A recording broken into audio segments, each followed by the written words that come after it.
한 화가가 있습니다. 그는 평생 단 한 점의 그림만 팔았습니다. 사람들은 그를 광기 어린 천재라 부르지만 그는 단지 사랑받고 싶었던 사람이었습니다. 오늘의 이야기는 그의 그림이 아니라 그의 고통에 대한 이야기입니다. 빈센트 반 고흐. 1853년 네덜란드에서 태어난 그는 어릴 적부터 민감하고 예민한 성격이었습니다. 아버지는 목사였고 고흐 역시 처음엔 종교에 심취했지만 결국 그는 붓을 들게 됩니다. 처음부터 예술을 한 사람은 아니었습니다.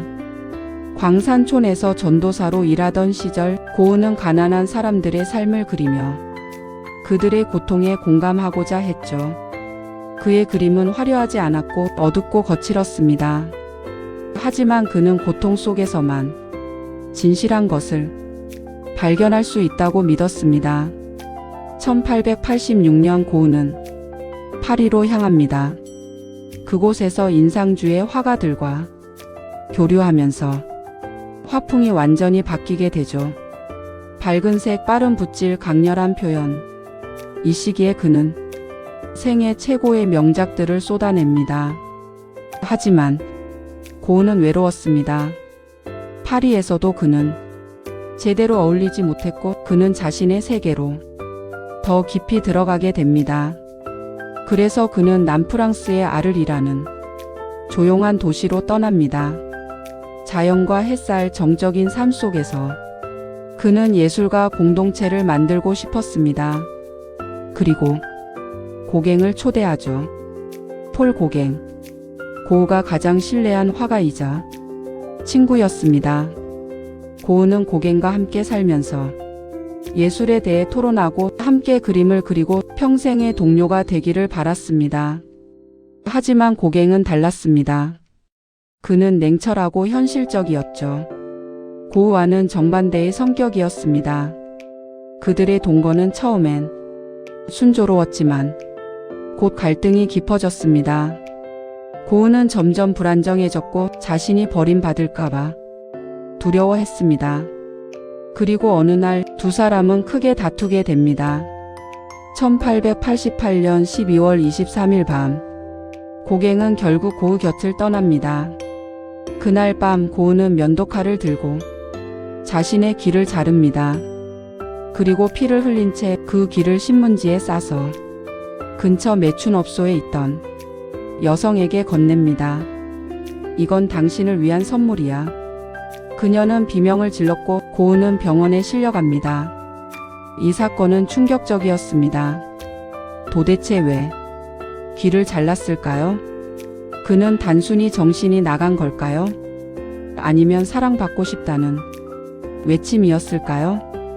고흐는 이 시기 고갱에게 버려졌다는 충격, 세상으로부터 이해받지 못하는 고립감, 자신의 존재가 무너져 내리는 절망을 느꼈습니다.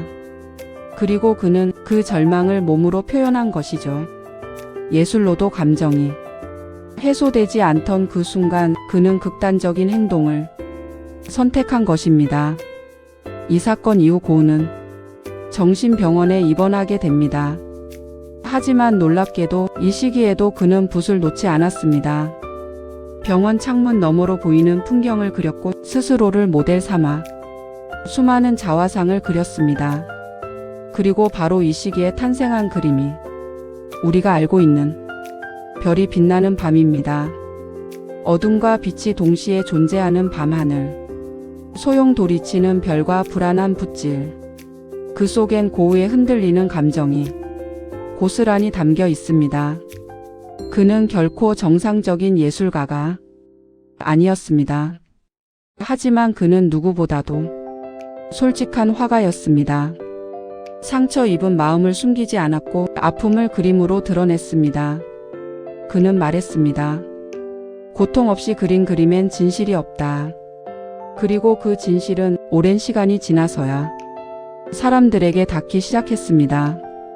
고흐는 생전에 단 한 점의 그림밖에 팔지 못했습니다. 하지만 죽은 후 그의 그림은 수백억 원을 포가하게 되었고 그의 삶은 전 세계인에게 울림을 주고 있습니다. 그가 길을 자른 날. 그건 한 사람의 붕괴이자 동시에 예술이 포착한 가장 깊은 고백이었습니다. 오늘도 우리는 고흐의 그림 앞에서 멈춰 섭니다. 그는 왜 길을 잘랐을까? 그 질문 속에는 단순한 미스터리가 아니라 사람이 얼마나 외롭고 복잡한 존재인지에 대한 깊은 이해가 숨어 있습니다. 그리고 그 그림들은 지금 이 시대를 사는 우리에게 말해줍니다. 당신의 고통도 예술이 될 수 있어요. 고흐는 이후에도 몇 차례 병원을 오가며 그림을 그리는 일을 멈추지 않았습니다. 그는 자신이 예술가로서의 삶을 살아가고 있다는 확신만큼은 버리지 않았죠. 하지만 세상은 여전히 냉담했고 자신의 삶이 얼마나 의미 없는가에 대한 내면의 의심은 그를 계속 괴롭혔습니다. 1890년 7월 고흐는 프랑스의 조용한 마을 오베르 시르 우아지에서 혼자 지내며 그림을 그리고 있었습니다. 그는 그곳에서 불과 2달 만에 80점이 넘는 그림을 그려냈습니다. 그러나 마음의 균형은 점점 무너지고 있었죠. 그리고 어느 날 그는 밀밭에서 스스로에게 총을 쏘았습니다. 가슴에 총상을 입은 그는 이틀 뒤 동생 테오의 품에서 조용히 눈을 감습니다. 그가 떠난 지 불과 몇 달 뒤 동생 테오도 건강이 악화되어 세상을 떠납니다. 형제는 그렇게 짧은 시간 안에 나란히 사라졌습니다. 하지만 그들의 삶은 거기서 끝나지 않았습니다. 테오의 아내 요하나 반 고흐. 그녀는 남편과 시동생이 남긴 그림과 편지를 모아 세상에 알리기 시작했습니다. 그녀 덕분에 우리는 고흐의 진짜 삶과 감정을 알 수 있게 되었고 그의 그림은 전 세계로 퍼져나갔습니다. 지금 우리는 고흐라는 이름만 들어도 어떤 강렬한 색채와 감정을 떠올립니다. 그의 해바라기 별이 빛나는 밤 밀밭 자화상들. 그림 속에 담긴 건 단순한 풍경이 아니라 그가 살았던 고통과 사랑, 외로움과 희망이었죠. 고흐는 단지 그림을 그린 사람이 아닙니다. 자신의 삶을, 고통을, 마음을 그림으로 고백한 사람이었습니다.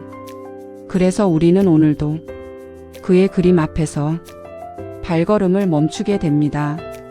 그가 느꼈던 그 감정들이 마치 지금 우리의 것처럼 아프고도 따뜻하게 다가오기 때문입니다. 다음 시간에는 클림트의 이야기로 찾아오겠습니다. 오늘의 이야기가 흥미로웠다면 좋아요, 구독 부탁드립니다.